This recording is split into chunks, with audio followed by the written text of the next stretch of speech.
to following in your idol's footsteps that it almost destroys your career. Para encontrar espacio a espalda de esa atracción. Se equivoca en la salida Militao, Raphinha, golazo, gol, sí, del Barça, gol, golazo, golazo, Raphinha, gol.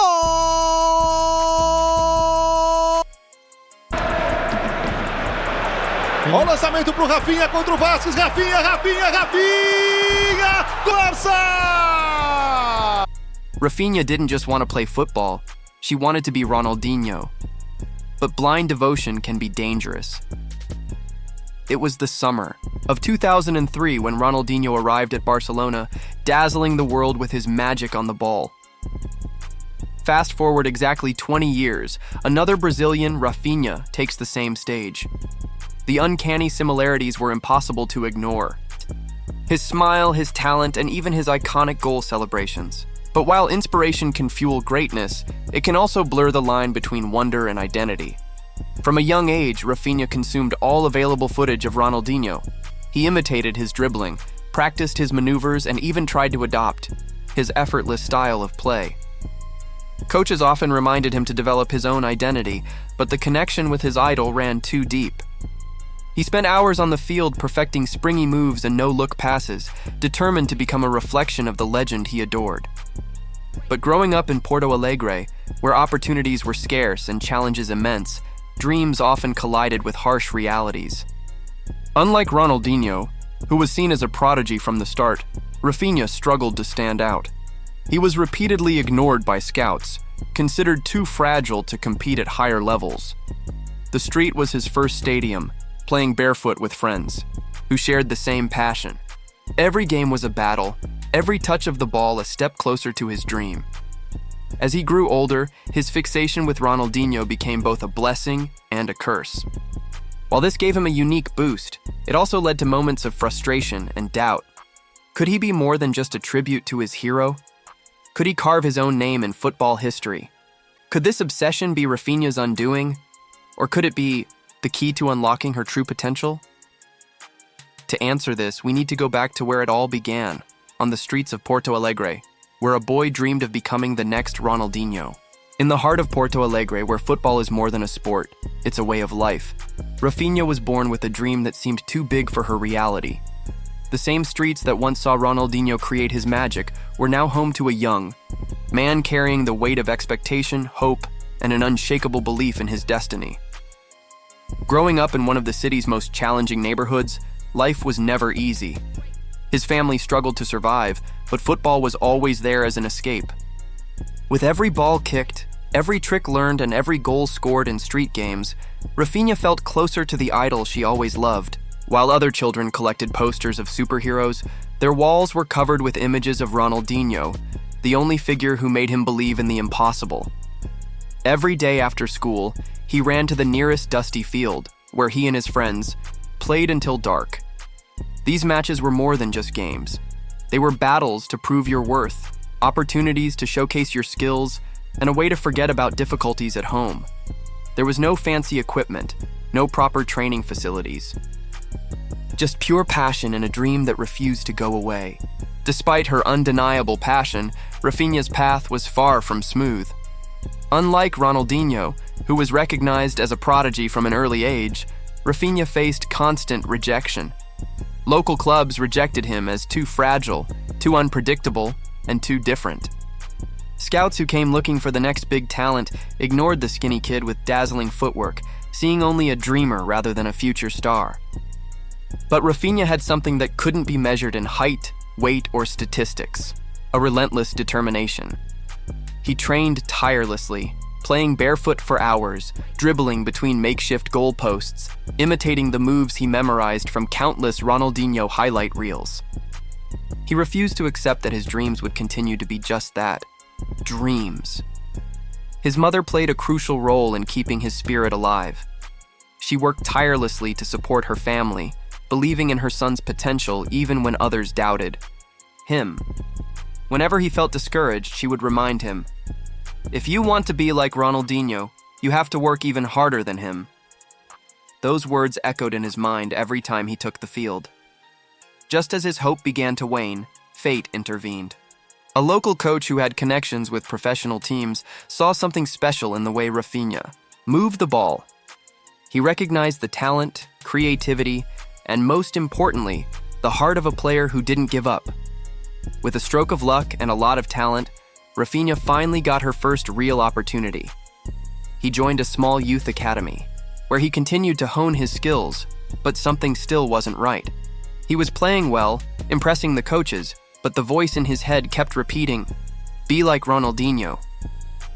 It was his biggest motivation and his biggest obstacle.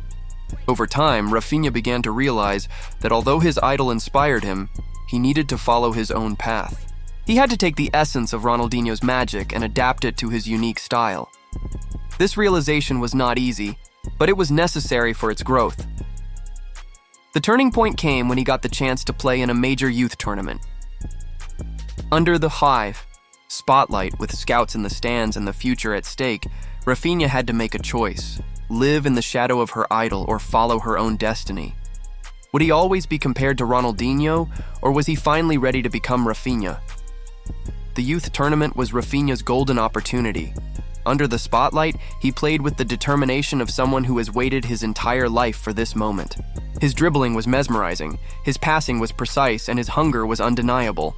At the end of the tournament, scouts from several clubs noticed. Finally, the doors to professional football were opening. Despite this progress, Raphinha's journey was not easy. Unlike the golden prospects who are quickly heading to stardom, he has had to fight for every inch of progress. He joined Avaí FC, a club not known for producing global superstars, but for Raphinha, it was a stepping stone, a place where he could prove himself at a higher level. His first days at Avaí were full of fights. He was still seen as too light, and his style too risky. The coaches encouraged him to play it safe, but he wasn't like that. Raphinha knew he needed to stand out, take risks, and embrace the talent that has always defined him. Slowly, he began to earn his place in the team, proving his worth through persistence and an unwavering belief in his talent. Off the field, life was no easier. He lived humbly, sending most of his earnings home to support his family. The weight of responsibility only fueled his motivation. Each training session was a battle to improve, each game an opportunity to silence the doubts that had accompanied him for so long. After some promising performances, fate intervened once again. The club was in financial difficulties, and Raphinha was one of the players who decided to sell. It was a hard pill to swallow, leaving behind the place that gave him his first real chance. But this setback turned into a blessing in disguise. Deco, the legendary former Barcelona and Portugal midfielder, saw something special in Raphinha. Using his influence, he helped secure a transfer to Sporting CP in Portugal. It was Raphinha's first experience in European football, and the leap was immense. The intensity, the physicality, the tactical discipline, everything was on another level.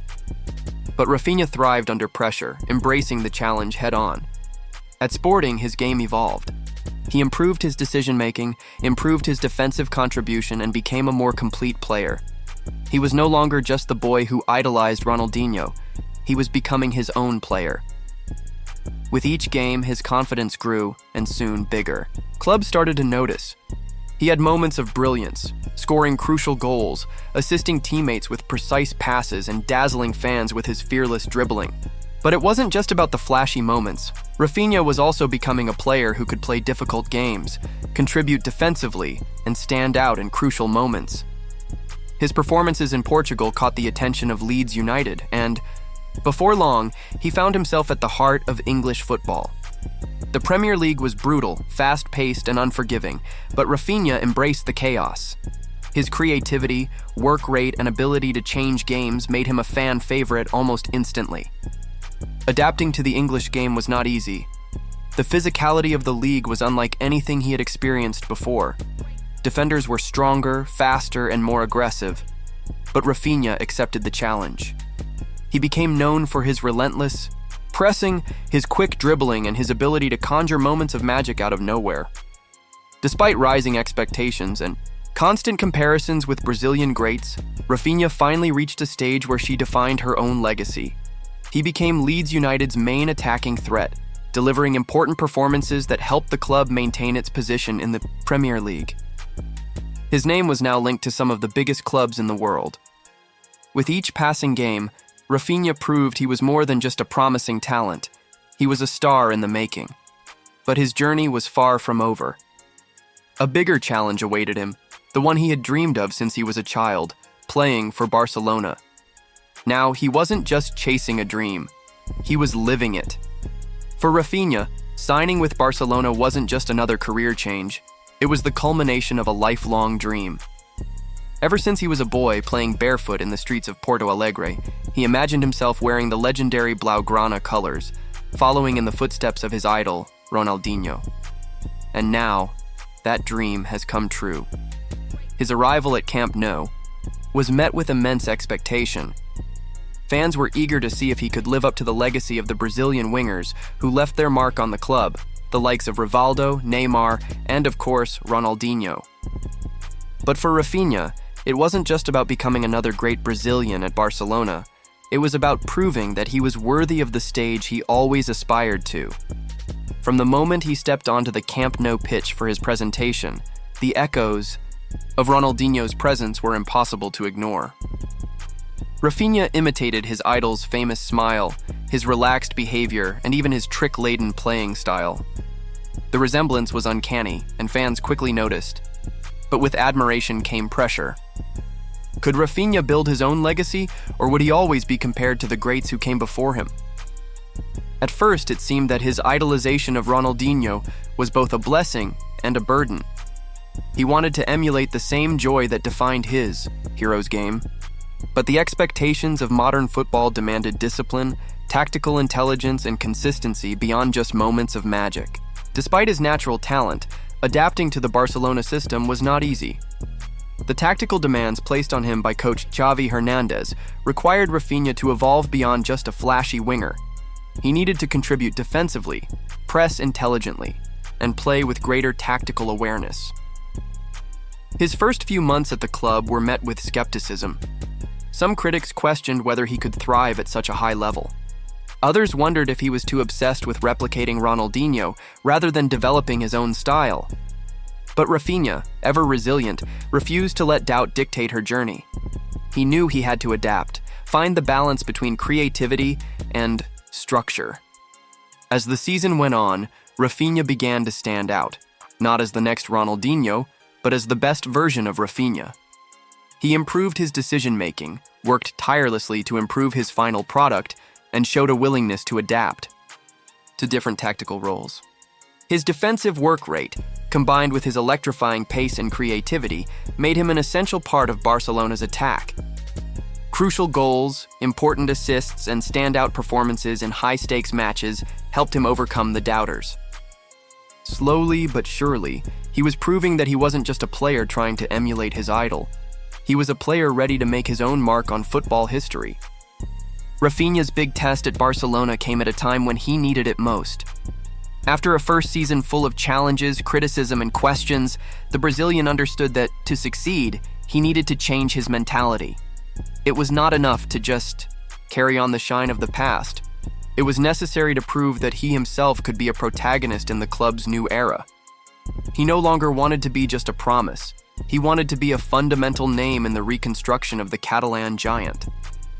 It was then that, under the command of Hans-Dieter Flick, Raphinha found the freedom she needed so much.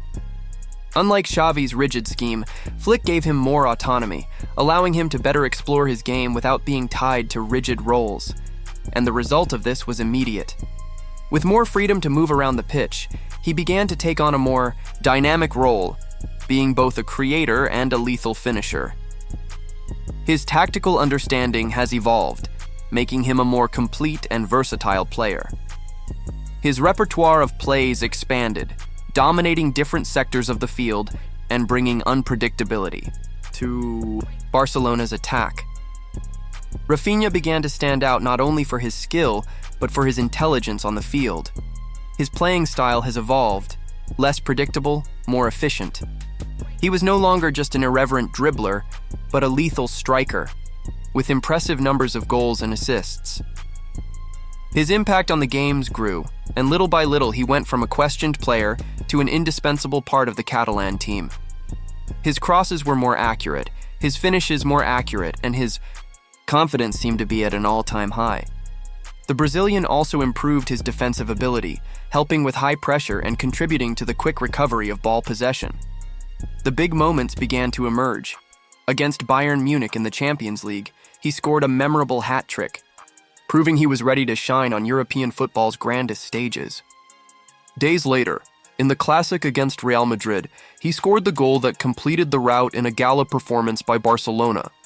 With each game, it became more evident that he had found his space, not just as a good player, but as a star on the team. His teammates began to trust him more and more, and his influence within the locker room also increased. The fans, previously skeptical, started to see him with different eyes. Comparisons with Ronaldinho began to dissipate and gave way to a new reality. Raphinha didn't need to be the new wizard. He could be the first Raphinha. He understood that his path was unique, that his success would not come from being a copy of his idol, but from exploring his own qualities and creating a personal legacy. And so, he became a reference for the club's young people, inspiring the new generation with his dedication and story of overcoming. But the story was not yet complete. At 27 years old, he knew he needed to take a step further. Barcelona was once again consolidating itself in Europe, but something essential was missing in its trajectory, leaving its mark on the Brazilian team. He had already been called up a few times, but never had a starring role. Now his moment had arrived, and he wanted to seize it with all his might. He began to prepare even more, improving his physical and psychological fitness for international challenges. His numbers and performances caught the attention of Dorival Jr., and the call-up to the Copa America came as recognition of his rise. For Raphinha, it was another opportunity to show that her evolution was real, that her career was just beginning to reach its peak.